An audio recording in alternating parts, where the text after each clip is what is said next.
What is ATP and how is it used during exercise? Stick around and find out. The only form of energy your body can use is in the form of a molecule called ATP, which stands for adenosine triphosphate. Imagine your body is a car. ATP would be the gasoline you consistently need to keep it running. That is, unless you're driving an electric car. So, whether you're walking up the stairs, going for a jog, or pumping some iron, your body will need ATP to fuel your activity.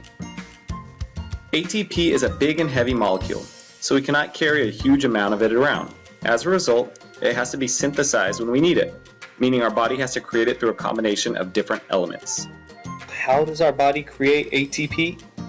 The ATP synthesis can come from either your body burning nutrients when there is oxygen present, which is known as aerobic, or from chemical reactions when there is no oxygen present, which is called anaerobic.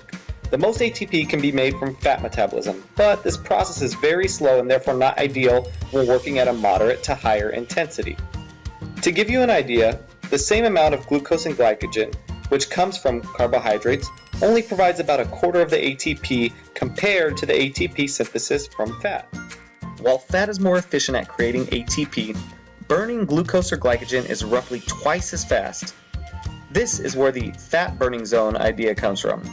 At lower intensities, the muscle can resynthesize enough ATP by primarily using fat. But as intensity increases, the rate at which ATP is used also increases. To keep working at the higher intensity, the rate of ATP resynthesis has to match it.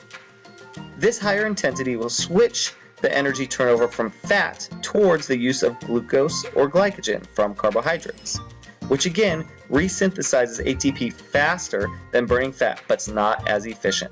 Similar to a hybrid car, when needing to be more efficient, it will use electricity, but when you slam on the pedal, it will use gas to get it moving faster. In this case, fat is the electricity, while glucose and glycogen is the gasoline. Time to wrap it up here.